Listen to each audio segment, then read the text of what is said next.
Very good morning students. Last class में हम लोग ने पढ़ा था जीडीपी डिफ्लेटर क्या होता है। जीडीपी डिफ्लेटर को करेंट प्राइस इंडेक्स भी बोलते हैं और उसे कैसे कैलकुलेट किया जाता है। Nominal GDP upon real GDP into 100। अगर आप अपने संदीप गर्ग बुक में देखेंगे तो ये वाला टॉपिक आपको चैप्टर नंबर 4 में मिलेगा। यहाँ बुक में पेज नंबर है 4.27, वहाँ पे नॉमिनल जीडीपी रियल जीडीपी आपको अपने बुक में मिल जाएगी। अगर बुक से पढ़ना है ये टॉपिक तो इसमें खोलो और सारी चीज़ें देखना एक बार कि क्या कैसे लिखा हुआ है।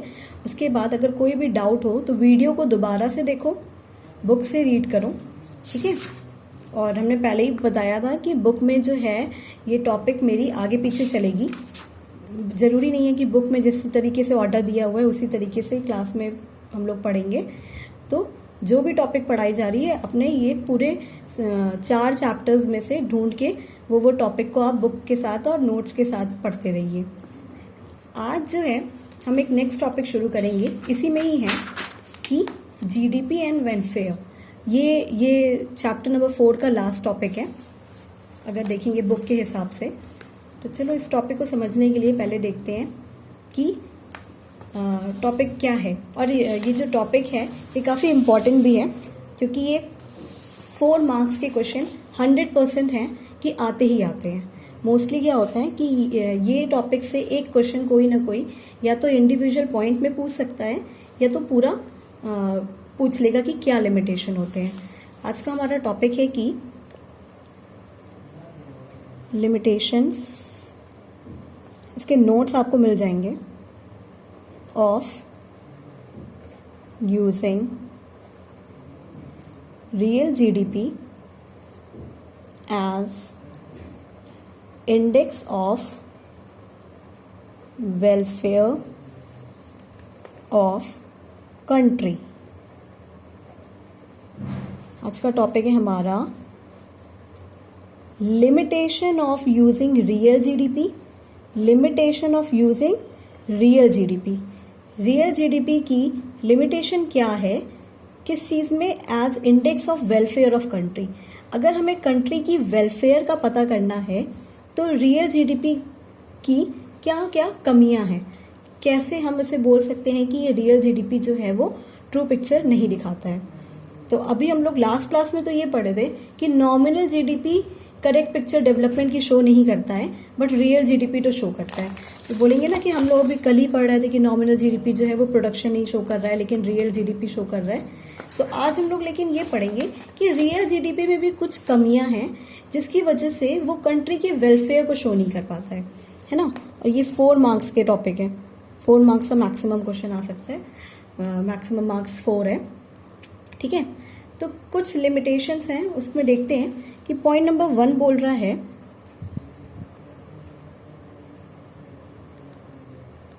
Distribution of GDP. Point number 1 बोल रहा है distribution of GDP. GDP ignore करता है distribution of income and there will be no economic welfare if distribution of GDP is not equitable. इसका क्या मतलब हुआ, जीडीपी जो है वो इनकम के डिस्ट्रीब्यूशन को कैसे इग्नोर करता है और इकोनॉमिक वेलफेयर नहीं होता है अगर जीडीपी इक्विटेबल नहीं होता है। इस बात को समझने के लिए हम एक एग्जांपल ले सकते हैं कि मान लेते हैं कि ये 2009 है ना, और इस साल में 2009 के ईयर में 100 यूनिट्स का प्रोडक्शन हुआ है, ठीक है।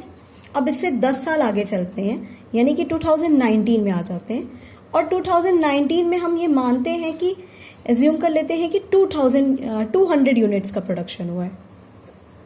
तो 2009 के कंपैरिजन में 2019 में यानी कि अगले 10 साल में क्या हुआ कि प्रोडक्शन जो है वो डबल हो गया, है ना। तो प्रोडक्शन जब डबल होता है तो इसका तो ये मतलब होता है कि जो है रियल जीडीपी भी क्या हो गई होगी, बढ़ गई होगी। 2009 के कंपैरिजन में रियल जीडीपी भी 2019 में क्या हो गई होगी, बढ़ गई होगी। इसका मतलब अभी हम लोग पीछे यही पढ़े थे कि इकोनॉमिक डेवलपमेंट हुआ होगा कुछ ना कुछ, ठीक है। तो इस हिसाब से तो हमें डेवलपमेंट दिख रहा है। अगर लेकिन जब कंट्री में प्रोडक्शन जो डबल हो गया है तो कंट्री की रियल जीडीपी भी बढ़ जाती है, डबल आ जाता है। इसका तो यही अभी तक मतलब हुआ। लेकिन अगर हम तुम्हें एक बात बताएं कि ये जो 2009 में प्रोडक्शन हुआ था, है ना, तो ये जो प्रोडक्शन हुआ था ये जो 2009 में प्रोडक्शन हुआ था, इसका डिस्ट्रीब्यूशन अभी तक नहीं बताया गया था। तो अब इसका अगर डिस्ट्रीब्यूशन बताते हैं कि मान लेते हैं 2009 में जो प्रोडक्शन हुआ है वो रिच के लिए हुआ है और पुअर के लिए हुआ है। रिच के लिए मान लेते हैं कि 40 यूनिट्स हम प्रोड्यूस किए थे और पुअर के लिए हम 60 यूनिट्स का प्रोडक्शन किए थे। ठीक है, ये 2009 के प्रोडक्शन का डिस्ट्रीब्यूशन था। अगर 2019 के प्रोडक्शन की डिस्ट्रीब्यूशन की बात करेंगे तो हम मान लेते हैं कि 2019 में रिच का प्रोडक्शन जो था वो 195 यूनिट्स हुआ था और पुअर का जो प्रोडक्शन था वो सिर्फ और सिर्फ 5 यूनिट्स हुआ था, क्योंकि ये 200 यूनिट थे। 200 को अगर हमने डिस्ट्रीब्यूट किया रिच और पुअर में तो रिच का 195 था और पुअर का 5 था। तो इसे देख के लग रहा है कि 2009 में हम रिच और पुअर, रिच से ज्यादा पुअर के बारे में सोच रहे थे और जो प्रोडक्शन कर रहे थे हम रिच और पुअर दोनों को मिला के कर रहे थे, दोनों के वेलफेयर के लिए कर रहे थे, है ना। तो हम ये कह सकते हैं कि 2009 में जो हम प्रोडक्शन करते थे पुअर के बारे में भी सोच के करते थे और रिच के बारे में भी सोच के करते थे, बट 2019 में हम रिचर के सेक्शन के लिए ज़्यादा प्रोड्यूस करें गुड्स का और पुअर सेक्शन के लिए कम प्रोड्यूस करें। तो बिना क्या हो रहा है यहाँ पे, ये जो डिस्ट्रीब्यूशन है वो तरक्की क्या कर रही है, यहाँ पे कह सकते हैं यहाँ पे कि ये डिस्ट्रीब्यूशन जो है वो क्या कर रहा है, यहाँ पे तरक्की तो दिखा रहा है, क्योंकि 100 यूनिट से 200 यूनिट हो गया, तरक्की तो हुई, यानी कि डेवलपमेंट तो हुआ, हम ये कह सकते हैं। लेकिन जो है वो डिस्ट्रीब्यूशन वो इक्वल नहीं हुआ, इक्वल डिस्ट्रीब्यूशन नहीं हुआ, तो हम यहाँ बोल सकते हैं कि इकोनॉमिक वेलफेयर जो है कंट्री में नहीं हो रहा है। इकोनॉमिक वेलफेयर जो है कंट्री में नहीं हो रहा है। वेलफेयर नहीं हो रहा है इसका मतलब है कि जो पुअर है वो और पुअर होता जा रहा है और जो रिच है वो और रिचर होता जा रहा है। तो ये कह सकते हैं कि जीडीपी जो है यहाँ पे वेलफेयर शो नहीं कर रहा है। क्यों नहीं कर रहा है? रियल जीडीपी निकालने की वजह से हमें रियल जीडीपी में बढ़ोतरी तो दिखेगी, क्योंकि यूनिट जो है वो बढ़ गए हैं 2009 से 19 में। लेकिन अगर हम डिस्ट्रीब्यूशन की बात करेंगे तो वो क्या होगा, रियल पिक्चर शो नहीं कर रही है कंट्री के वेलफेयर की। और हम यहाँ यही पढ़ रहे हैं कि कंट्री का वेलफेयर जो है वो शो करता है या नहीं, तो कह सकते हैं कि नहीं शो कर रहा है। ठीक है, अच्छा नेक्स्ट है इसका second point, composition of GDP. Composition of GDP. There may be increase in GDP due to rise in production of defense good, but that does not indicate the increase in welfare of masses. इसका क्या मतलब है? इसमें ये लिखा हुआ है कि इसको समझने के लिए भी एक एग्जाम्पल लेते हैं, यही वाला 2009 है ना और 2019, 2009 एंड 2019। और इसमें भी मान लेते हैं कि इस बार भी 100 यूनिट्स का प्रोडक्शन हुआ था और इस बार भी मान लेते हैं कि इसमें 200 यूनिट का प्रोडक्शन हुआ था। ठीक है, अच्छा इस बार जो प्रोडक्शन हुआ है इस प्रोडक्शन को हम डिस्ट्रीब्यूट करते हैं 2 टाइप्स की गुड में। एक होता है कंजप्शन गुड और एक है डिफेंस गुड।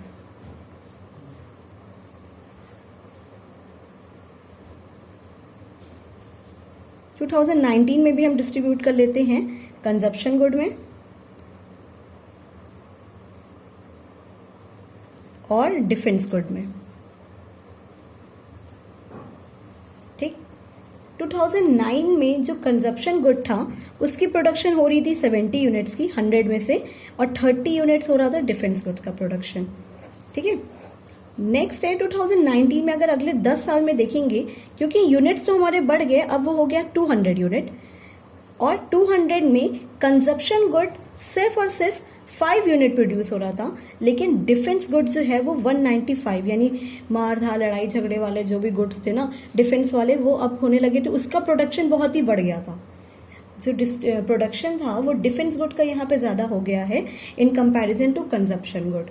तो यूनिट्स की अगर बात करेंगे यहाँ पे क्या हो रहा है कि यूनिट्स के हिसाब से, रियल जीडीपी के हिसाब से उसमें तो हमें इंक्रीज दिख रहा है, लेकिन डिस्ट्रीब्यूशन ऑफ प्रोडक्शन जो है वो हमें दिखा रहा है कि कंजप्शन जो नीडफुल गुड्स हैं, जिससे लोगों का वेलफेयर हो सकता है, जिससे उनकी तरक्की हो सकती है या वो डेवलपमेंट कर सकते हैं, जिससे लोग खुश रह सकते हैं, वो सारे गुड्स का प्रोडक्शन जो है वो अगले 10 साल में जो है बहुत ही कम हो गया है। इसलिए हम ये कह सकते हैं कि कॉम्पोजिशन ऑफ गुड्स जो यहाँ दिख रहा है उससे भी हमें कंट्री के वेलफेयर का सही पता नहीं चल पाता है रियल जीडीपी की वजह से। ठीक है, नेक्स्ट देखते हैं। थर्ड पॉइंट बोल रहा है, थर्ड पॉइंट होता है नॉन मॉनेटरी एक्सचेंज।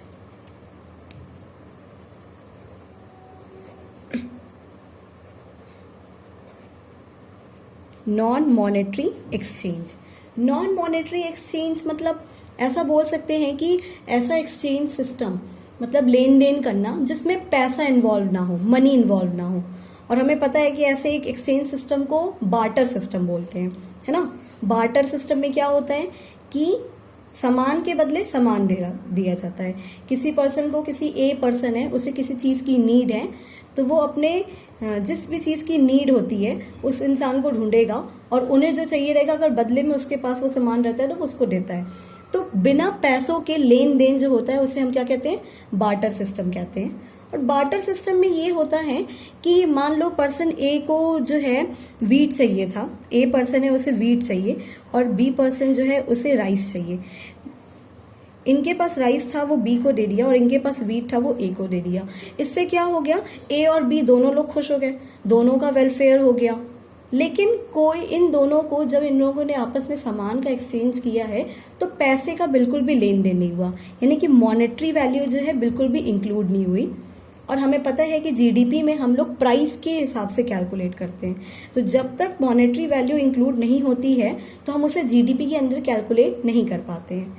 यहाँ पे क्या हो रहा है, कंट्री में वेलफेयर वाला काम तो हो रहा है, लेकिन क्योंकि उसकी मॉनेटरी वैल्यू नहीं है तो उसे हम जीडीपी के अंदर नहीं कैलकुलेट करेंगे और इसलिए जीडीपी जो है वो कंट्री में वेलफेयर होते हुए भी वेलफेयर की पिक्चर नहीं शो कर पा रही है।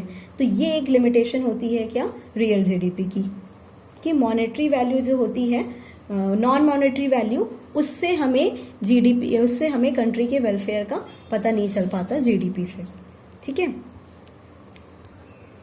अब एक लास्ट टॉपिक है, लास्ट पॉइंट है, पॉइंट नंबर 4। और पॉइंट नंबर 4 जो है उसको कभी कभी क्या होता है, अभी एक बार एग्जाम में ये अलग से 1 नंबर का क्वेश्चन पूछ लिया था कि सिर्फ ये एक्सटर्नैलिटीज के नाम से एक अलग से क्वेश्चन पूछ लिया था।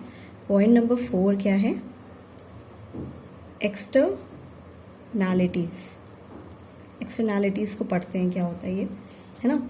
इसके लिए पहले डेफिनेशन देखो कि externalities are positives and negatives of an economic activity without paying the price और पेनाल्टी फॉर दैट। एक्सटर्नैलिटीज क्या होती है, किसी चीज की अच्छाई या उसकी बुराई होती है किसी इकोनॉमिक एक्टिविटी की, बिना उसके बदले में कोई भी प्राइस पे किए या बिना कोई भी पेनाल्टी दिए हुए, है ना।